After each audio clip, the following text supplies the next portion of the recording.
13. You can concentrate, but will you? All have the ability to concentrate, but will you? You can, but whether you will or not depends on you. It is one thing to be able to do something, and another thing to do it. There is far more ability not used than is used. Why do not more men of ability make something of themselves? There are comparatively few successful men, but many ambitious ones. Why do not more get along? Cases may differ, but the fault is usually their own. They have had chances, perhaps better ones than some others, that have made good.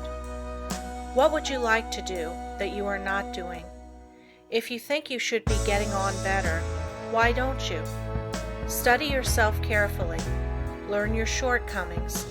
Sometimes only a mere trifle keeps one from branching out and becoming a success. Discover why you have not been making good, the cause of your failure. Have you been expecting someone to lead you or to make a way for you? If you have, concentrate on a new line of thought. There are two things absolutely necessary for success: energy and the will to succeed. Nothing can take the place of either of these. Most of us will not have an easy path to follow, so don't expect to find one.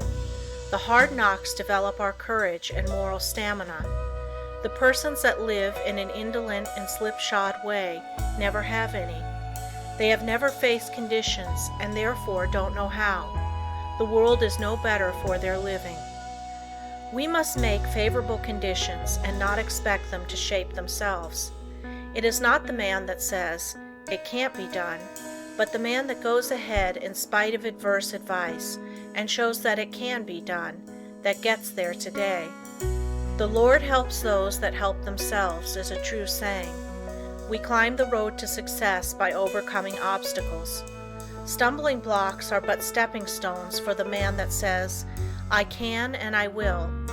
When we see cripples, the deaf and dumb, the blind and those with other handicaps amounting to something in the world, the able-bodied man should feel ashamed of himself if he does not make good. There is nothing that can resist the force of perseverance. The way ahead of all of us is not clear sailing, but all hard passages can be bridged if you just think they can and concentrate on how to do it.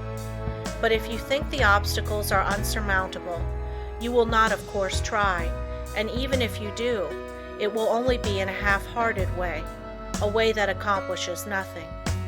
Many men will not begin an undertaking unless they feel sure they will succeed in it. What a mistake! This would be right if we were sure of what we could and could not do. But who knows? There may be an obstruction there now that may not be there next week. There may not be an obstruction there now that will be there next week.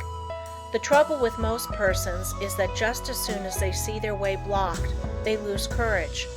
They forget that usually there is a way around the difficulty. It's up to you to find it. If you tackle something with little effort, when the conditions call for a big effort, you will of course not win.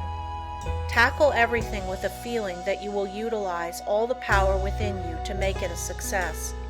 This is the kind of concentrated effort that succeeds. Most people are beaten before they start. They think they are going to encounter obstacles, and they look for them instead of for means to overcome them. The result is that they increase their obstacles instead of diminishing them. Have you ever undertaken something that you thought would be hard, but afterwards found it to be easy? That is the way a great many times.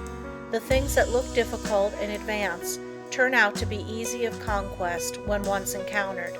So start out on your journey with the idea that the road is going to be clear for you, and that if it is not, you will clear the way. All men that have amounted to something have cleared their way, and they did not have the assistance that you will have today. The one great keynote of success is to do whatever you have decided on. Don't be turned from your path, but resolve that you are going to accomplish what you set out to do. Don't be frightened at a few rebuffs, for they cannot stop the man that is determined, the man that knows in his heart that success is only brought by tremendous resolution, by concentrated and wholehearted effort. He who has a firm will, says Goethe, molds the world to himself. People do not lack strength, says Victor Hugo. They lack will. It is not so much skill that wins victories as it is activity and great determination. There is no such thing as failure for the man that does his best. No matter what you may be working at the present time, don't let this make you lose courage. The tides are continually changing, and tomorrow or some other day they will turn to your advantage if you are a willing and are an ambitious worker. There is nothing that develops you and increases your courage like work. If it were not for work, how monotonous life would at last become. So I say to the man that wants to advance, don't look upon your present position as your permanent one. Keep your eyes open, and add those qualities to your makeup that